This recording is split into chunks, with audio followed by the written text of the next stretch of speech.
नमस्कार दोस्तों, free astro tutorials की तरफ से मैं एसवी भारद्वाज आपका अभिनंदन करता हूं, स्वागत करता हूं।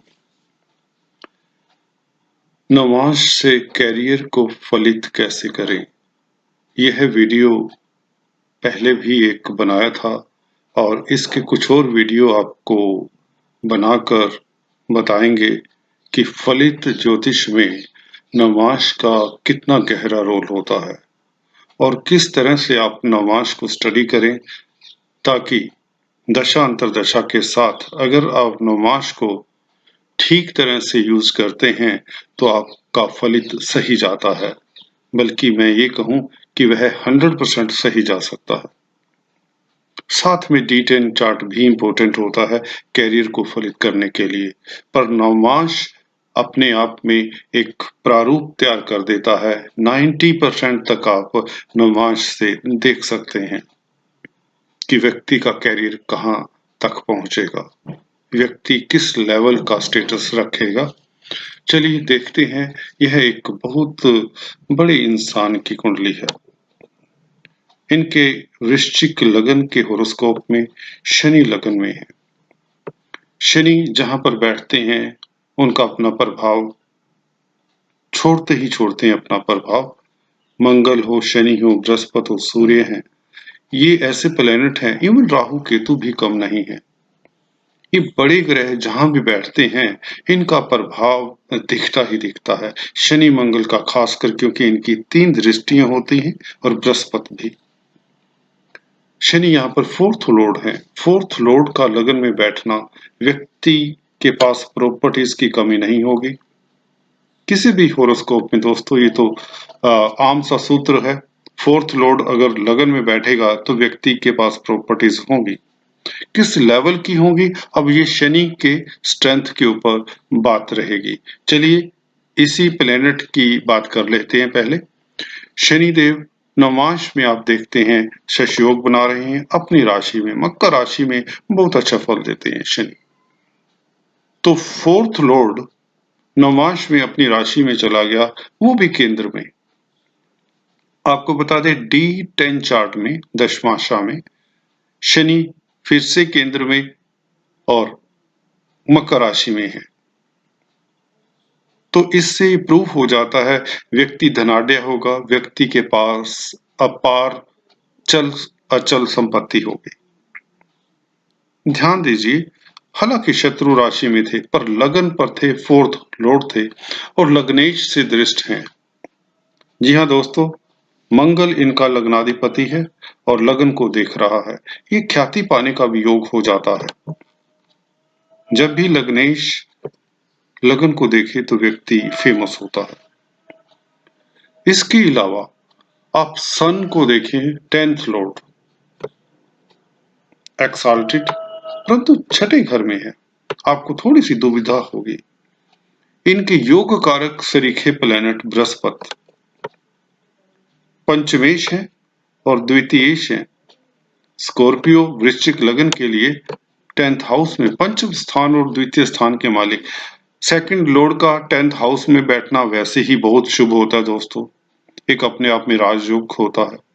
फिर मित्र के घर में है बृहस्पति और पंचमेश होकर बैठे हैं, वह और भी शुभ हो जाता है। नवमांश में देखना जरूरी हो जाता है, अपनी राशि में है।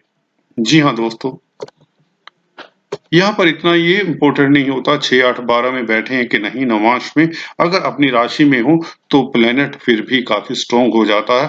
हालांकि दोष तो लग ही जाता है 6th, 8th, 12th हाउस में, पर ये दोष को कम करते हैं बृहस्पति अपनी दृष्टियों से।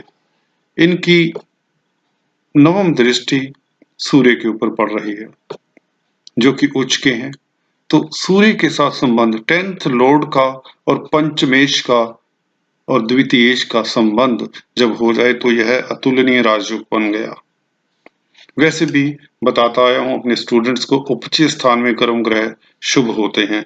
सूर्य यहाँ पर गर्म ग्रह हैं, 6th हाउस उपचय स्थान होता है। जो मेरे स्टूडेंट्स हैं या बिगिनर्स हैं, नोट करें, यहाँ पर सूर्य का एक्साल्टेड होना तृतीय स्थान में 6th हाउस में 10th हाउस में, 11th हाउस में अगर यहाँ पर मित्र की राशि में है किसी की कुंडली में या उच्च के हैं तो व्यक्ति धनाढ्य होता है, फेमस होता है, आत्मबली होता है, उसकी सत्ता को कोई चैलेंज नहीं कर सकता। गवर्नमेंट तंत्र में उसका प्रभाव रहता ही रहता है। सन एक्साल्टेड है और नमाज में भी 11वें घर में, शुक्र के घर में, यहाँ पर 11वें घर में होने से खासकर सूर्य बली हो जाते हैं। 10th हाउस और 11वें हाउस में इनको षडबल बहुत अच्छी मिलती है। यहाँ पर बता दें सूर्य की षडबल, रिलेटिव षडबल देखते हैं तो 1.72 है, जो काफी स्ट्रॉन्ग मानी जाती है। कोई भी प्लेनेट 1.5 से ऊपर षडबल रखता है, रिलेटिव षडबल रखता है, तो वह बहुत स्ट्रॉन्ग होता है। यहाँ पर सूर्य बहुत अच्छे हैं। पर एक बात बता दें, इनकी दशा अंतरदशा, अभी योगों की बात और करेंगे, नमाज को और थोड़ा सा हम एनालाइज करेंगे और 6th हाउस को पर्टिकुलरली एनालाइज करेंगे। आपको बता रहा था मैं, इनके 6th हाउस की ही बात कर लेते हैं। चलिए पहले दशाओं की बात कर रहा था मैं। इनकी दशा राहु की चल रही है अभी। इससे पहले शुक्र की दशा सबसे पहले थी, जो स्टार्ट में, जो कि 1978 तक रही। उसके पश्चात राहु, मंगल इत्यादि की दशा, चंद्रमा इत्यादि की दशा, और राहु की अब दशा है। शुक्र के पश्चात मैं बता रहा हूं सूर्य, मंगल, चंद्रमा, और अब राहु की दशा 19 को खत्म हुई है, बल्कि अब बृहस्पति की दशा इनकी शुरू हो चुकी है 2020 से। तो मैं ये समझाना चाहता हूं दशाओं से, इनका जो शुक्र और इससे पहले केतु या बुध का पीरियड निकल चुका था। केतु और शुक्र का पीरियड 78 तक रहा, 40 साल पहले की बात कर रहा हूं। जी हाँ, इस व्यक्ति को शुक्र ने अगर तंग करना होता तो उनकी दशा अब होती। यह 40 साल पहले ही के आसपास दशा आ गई। अभी व्यक्ति अब 60s में है करीबन, he is in late 50s rather.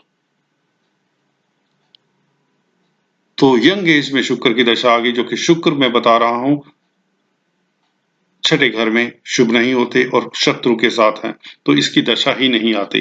तो देखिए, जो कमजोर प्लेनेट होता है, शुक्र और बुध और केतु, तीनों की दशा इनकी लाइफ में नहीं आई। ये समझिए आप। शुक्र से इनका स्टार्ट होता है जीवन, 78 तक शुक्र की महादशा रहती है। तो अब बृहस्पति की महादशा है। बृहस्पति की महादशा अभी 15 साल और रहेगी। तो यह व्यक्ति धनाढ्य है, देश का मैग्नेट है और इसका वर्चस्व दुनिया में है। तो कैसे ऐसा हुआ? इतनी स्ट्रॉन्ग कुंडली नहीं दिखती। एक सन एक्साल्टेड है। इसमें दो और पॉइंट बता दें। एक होता है अरुद्धा लग्ना, उसके बारे में किसी अलग से वीडियो में चर्चा करेंगे। यहाँ पर अरुद्धा लग्ना तुला राशि में पड़ता है इनका, राहु जहां पर बैठा हुआ है, और राहु की दशा अभी खत्म हुई है पिछले साल। तो अरुद्धा लग्ना के ऊपर जब ज्यादा प्लैनेट्स का इफेक्ट होता है, जो कि लिब्रा है, तुला है इनका अरुद्धा लग्ना, और इसके ऊपर 5 प्लैनेट्स का इफेक्ट है, बल्कि मंगल भी शुक्र के साथ परिवर्तन के कारण 6 प्लैनेट हो गए, और इवन शनि का एस्पेक्ट भी मंगल के ऊपर है, 7th प्लैनेट हो गए। इवन बृहस्पति का एस्पेक्ट इन चारों के ऊपर है, 8th प्लैनेट हो गए। सभी प्लैनेट्स अरुद्धा लग्ना के ऊपर फोकस्ड हैं। जी हाँ, राहु को एस्पेक्ट कर रहे हैं सभी ये चारों प्लैनेट। मंगल का रिलेशन शुक्र के साथ है, परिवर्तन योग बता चुका हूं बहुत स्ट्रॉन्ग होता है। बृहस्पति का भी एस्पेक्ट इन चारों प्लैनेट्स के ऊपर है। तो अरुद्धा लग्ना के ऊपर अगर 4-5 प्लैनेट्स का एस्पेक्ट हो जाए तो व्यक्ति धनी होता ही होता है। अगर आपको इस तरह से भी टेस्ट करना है तो कर सकते हैं। व्यक्ति कितना फेमस होगा, ख्याति पाएगा या एक हस्ती होगा, उसके लिए आपको आत्मा कारक और अमात्य कारक भी देख लेना चाहिए, जेमिनी एस्ट्रोलॉजी जो जानते हैं। यहाँ पर बता दें, आत्मा कारक और अमात्य कारक सूर्य और बुध हैं। सूर्य और बुध जब भी आपको बता दें आत्मा कारक और अमात्य कारक इकट्ठे हों लगन कुंडली में, नवमांश में या दशमांश में या आपस में केंद्र में बैठे हों। फिर से रिपीट करता हूं, यहाँ पर आत्मा कारक और अमात्य कारक सूर्य और बुध हैं, इकट्ठे बैठे हैं। अगर ये इकट्ठे बैठे हों और यहाँ केंद्र में हो आपस में, लगन चार्ट में, नवमांश चार्ट में और D10 चार्ट में, बहुत ध्यान से सुनिए। यह योग आपको बता देगा व्यक्ति स्टेटस वाला होगा, फेमस होगा, मिनिस्टर होगा, प्राइम मिनिस्टर होगा, अच्छा बिजनेस टाइकून होगा, इससे आप जज कर सकते हैं। आम आदमी की कुंडली में यह आत्मा कारक और अमात्य कारक इकट्ठे नहीं होते, ना ही आपस में त्रिकोण में केंद्र में होते हैं। D9 चार्ट चेक कर लेना चाहिए, लगन चार्ट चेक कर लेना चाहिए। यहाँ पर आप देख रहे हैं लगन चार्ट में दोनों इकट्ठे हैं और D9 चार्ट में दोनों आपस में केंद्र में, बुध और सूर्य एक दूसरे से सप्तम में हैं, एक दूसरे को देख रहे हैं। तो यह ख्याति के योग होते हैं। चलिए थोड़ा सा और विस्तार से देखते हैं। बताया जो किस्मत वाला व्यक्ति होता है उसके 6th हाउस के जो प्लैनेट्स होते हैं उनकी दशा अंतरदशा नहीं आती, जो कि कमजोर होते हैं।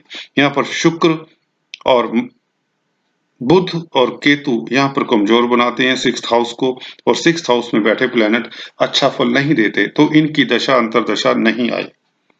शुक्र की आई जो कि यंग एज में, और सन यहाँ पर क्योंकि बली हैं, गर्म ग्रह हैं, उपचय स्थान में बैठे हैं, तो यह कर्मठ बनाते हैं। एक और सिद्धांत होता है काम त्रिकोण का, अर्थ त्रिकोण जिसे बोलते हैं, वह 2nd हाउस, 10th हाउस और 6th हाउस से बनता है। ये तीनों, ये पहला इसे लगन मान लीजिए 10th हाउस को, और ये पंचम हाउस बन जाता है, ये नवम हाउस बन जाता है, तो ये त्रिकोण बन जाता है। बृहस्पति, चंद्रमा, सूर्य, श्रीखी, ये सभी प्लेनेट इस काम या अर्थ त्रिकोण कहिए इसमें बैठे हैं। जिस व्यक्ति की कुंडली में 10th हाउस, सेकंड हाउस और 6th हाउस स्ट्रॉन्ग होते हैं, तो व्यक्ति कर्मठ होता है, अर्थ से तरक्की पाता है, धन पाता है, कार्यशैली उसकी विलक्षण होती है। यहाँ पर तीनों स्थानों पर प्लैनेट्स बैठे हैं और शुभ स्थिति में बैठे हैं।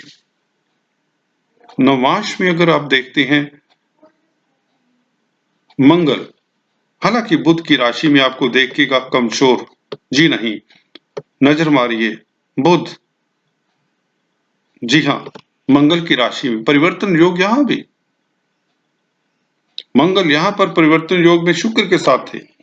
शुक्र व्यापार का कारक है, तो इस व्यक्ति को सफल व्यापारी बनाने में लग्नेश का संबंध एक दूसरे के घर में कुशल व्यापारी बना देता है। ऐसे व्यक्ति को सप्तमेश का संबंध 6th लॉर्ड के साथ, 6th लॉर्ड कंपिटिटर्स का होता है। जी हाँ, बिजनेसमैन की कुंडली में 6th लॉर्ड और सप्तमेश का अगर संबंध हो जाए, लग्नेश भी साथ में मिल जाए, दशमेश इत्यादि मिल जाए, तो व्यक्ति कंपटीशन के दम से प्रतिद्वंदियों से आगे निकल जाता है। अगर ये प्लैनेट स्ट्रॉन्ग हो तो यहाँ पर सभी प्लैनेट स्ट्रॉन्ग हैं।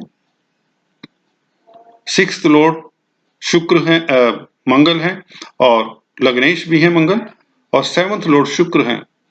तो 6th और 7th लॉर्ड का परिवर्तन, जो कि 7th हाउस व्यापार का होता है और 6th हाउस आपके प्रतिद्वंदियों का, एनिमीज का होता है, कंपिटिटर्स का होता है। व्यापार से लग्नाधिपति जो कि मंगल हैं तरक्की पाएंगे, और इन्होंने पाई। He is the magnet of the world, he is the world leader. और यहां पर बता दें, हम बात कर रहे थे मंगल और बुध के परिवर्तन की।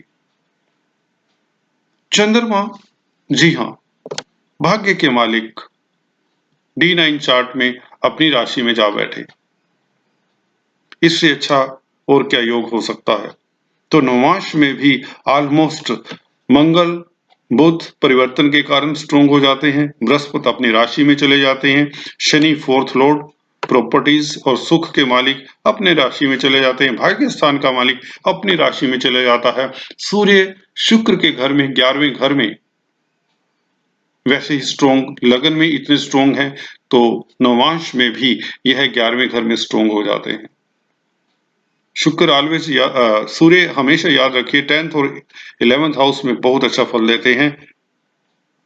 तो ये कुंडली आपके सामने ये बताने के लिए है कि नवांश की भूमिका बहुत इंपॉर्टेंट रहती है। साथ में आपको दशा अंतरदशा देख लेनी चाहिए। जब व्यक्ति तरक्की करता है तो ज्यादातर उसकी जो खराब दशाएं होती हैं उसके यौवन काल में नहीं आती। इनकी अच्छी दशाएं सूर्य से शुरू होती है। जब 18 साल के थे सूर्य की दशा आई, उसके बाद चंद्रमा की दशा आई, चंद्रमा इनके भाग्यपति हैं, और उसके बाद मंगल की दशा आई। मंगल आपने देख ही लिया लग्नाधिपति हैं और 6th हाउस के साथ संबंध है। और इसके पश्चात राहु की दशा, राहु अरुद्धा लगन या वैसे भी देख लें 12वें घर में है और संबंध इनका 10th लॉर्ड 11th लॉर्ड के साथ है, राहु का दृष्टि के साथ। दृष्टि संबंध अपने आप में एक राजयोग बना रहे हैं राहु, बाहरी स्थानों से आप कह लें। और बृहस्पति की दशा चल रही है जो कि 10th लॉर्ड हैं, और सॉरी जो 5th लॉर्ड हैं और 10th लॉर्ड को एस्पेक्ट कर रहे हैं 10th हाउस से बैठकर। तो कुल मिलाकर हर तरफ योग ही योग हैं। नेगेटिव पॉइंट हल्के फुल्के अगर थे तो उनकी बुध की और केतु की दशा ही नहीं आई। बुध यहाँ पर बता दें केतु के साथ होने के नाते बुआ बहन बेटी की तरफ से व्यक्ति को इतना सुख नहीं देता, यह भी सत्य है इनकी लाइफ में। और यह मुकेश अंबानी की कुंडली है। जी हाँ दोस्तों, तो चलिए अगले वीडियो में कुछ इसी तरह की चर्चा लेकर आता हूँ, फिर से कुछ और चर्चा करेंगे। तब तक के लिए सब्सक्राइब करना मत भूलिए। Thanks for watching this video.